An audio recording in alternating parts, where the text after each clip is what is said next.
สวัสดีครับแฟนครับสีสะเกษสร้างบ้านครับผมแฟนกับเพิ่นมาจากโคราชครับผม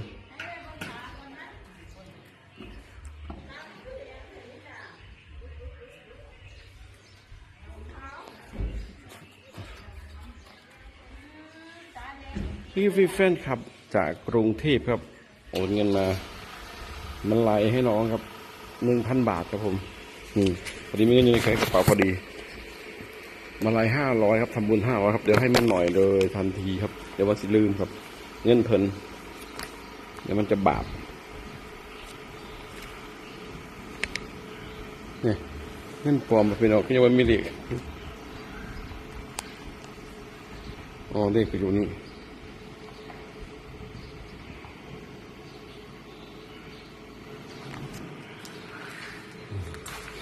ครับแฟนกับเพิ่นมาแป๊บเดียวออกไปแล้วครับ